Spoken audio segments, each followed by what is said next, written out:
बडगाम और नगरोटा इतना इम्पॉर्टेंट नहीं जितना ये आज जम्मू कश्मीर ने जो सुबह उठ के एक ऐसी खबर सुनी जिस खबर के अंदर हमारे नौजवान लड़के और कुछ एज भी थे, हमारे ऑफिशियल्स पुलिस के और हमारे officers and officials civil administration के जो शहीद हो गए ब्लास्ट के अंदर नौगाम थाने के पास अंदर। तो ये एक बड़ी बदकिस्मती और एक ऐसी खबर आई, रात को एक खबर चली पूरे जम्मू कश्मीर में कि कश्मीर में एक बहुत बड़ा ब्लास्ट हुआ है जिसकी गूंज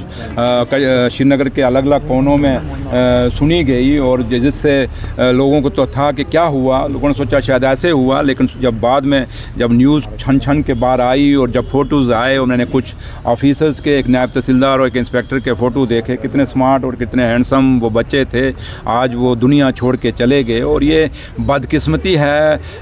जम्मू कश्मीर के लिए और जम्मू कश्मीर का ये 35-36 साल का जो एक समय है और इस समय के अंदर इन साल के अंदर हमने बड़ी शहादतें दी जम्मू कश्मीर ने उग्रवाद के ख़िलाफ़, चाहे वो फौजियों की दी, सिक्योरिटी फोर्सेस की दी, चाहे वो हमारे ऑफिशियल्स, चाहे वो हमारी सिविल सोसाइटी के लोग, और ना जाने कितने हमारे नौजवान इन 35-36 साल के उग्रवाद में मारे गए। और आज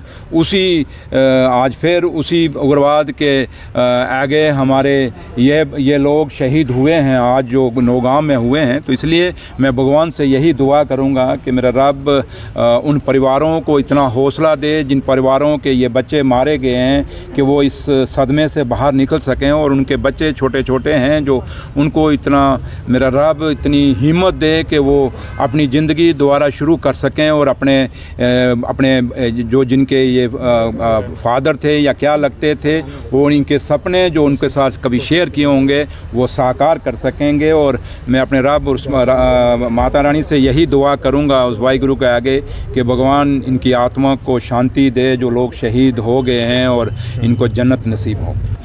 मुझे कभी कोई कह रहा था कि शायद एलजी साहब ने इस पे इंक्वायरी के लिए ऑर्डर दिया है, लेकिन इंक्वायरी होनी चाहिए। मैं तो सुबह भी कह रहा था, कई लोगों को मैंने सुबह कहा, मुझे वहाँ बावे में कुछ जर्नलिस्ट मिले, मैंने उनको भी कहा वहाँ पे, मैंने कहा इसकी इंक्वायरी होनी चाहिए कि कुताई कहाँ पे हुई है। इतना बड़ा असला अगर कोई लेके आए हैं वहाँ से तो उस असले को इस तरीके से ब्लास्ट होना है कि छोटी बात नहीं है। क्या कुताई कहाँ हुई, किसने की, कैसे हुई, क्या किट थी, इनके पास प्रॉपर ड्रेस था, या जो SOP होती है ऐसे असले को रखने के लिए, उसके रख रखाव के लिए, उसको संभालने के लिए, क्या वो SOP की गाइडलाइन फॉलो की गई है या नहीं की गई। इस पर एक डीप इंक्वायरी होनी चाहिए और जो भी इसमें जिम्मेवार हो, जिसकी लापरवाही हुई हो, जिसने की हो, उसके खिलाफ एक्शन होना चाहिए। इसमें तो कोई दो राय नहीं है। आप लोग सब छोटे हो, लेकिन हम लोगों को इस 35-36 साल में जो हमने देखा, जब ये उग्रवाद 90s में शुरू हुआ, मुझे लगता है आप सब उस दौर में काफ़ी छोटे हुए होंगे और किसी ने ये सोचा नहीं था। 90s में जब ये उग्रवाद शुरू हुआ, मैं उसमें सर्विस करता था एग्रीकल्चर यूनिवर्सिटी के अंदर, और जब वो माइग्रेंट आए थे कश्मीर से उठ के जम्मू के अंदर, और आरसपुरा जिस कॉलेज में मैं नौकरी करता था वहाँ हॉस्टल में इन लोगों को रखा था,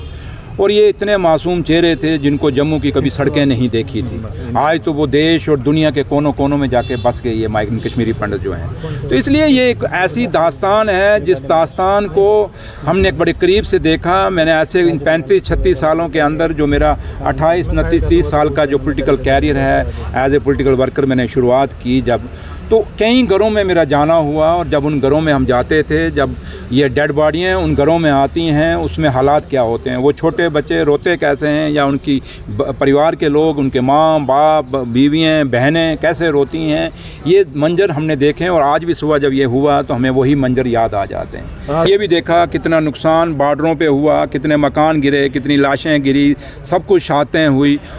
इस उग्रवाद के कारण ही हमारे महाराजा साहब की जो स्टेट थी, उस स्टेट को तोड़ के यूटी बनाया गया। इस उग्रवाद के कारण ही जम्मू कश्मीर के स्पेशल स्टेटस को तोड़ के आज हमें बिल्कुल ख़त्म किया गया। और बुनियाद यही रही कि जम्मू कश्मीर में उग्रवाद इसलिए है कि यहाँ जो भी हुकूमत आती है उसके कारण उग्रवाद होता है, इसलिए यहाँ पे एक यूटी जो यूनियन टेरिटरी बना दिया जाए ताकि दिल्ली की हुकूमत रहे। हमारा स्पेशल स्टेटस इसलिए छीना गया कि उन्होंने कहा कि उग्रवाद का कारण ही 370 है। ये सब कुछ भी हमारा छीना गया। तो इसलिए मैंने कहा, मैंने पहले भी आपसे पहले भी कुछ लोगों को कहा, मैंने कहा ये 35-36 साल में सबसे बड़ा किसी ने खोया तो जम्मू कश्मीर ने खोया।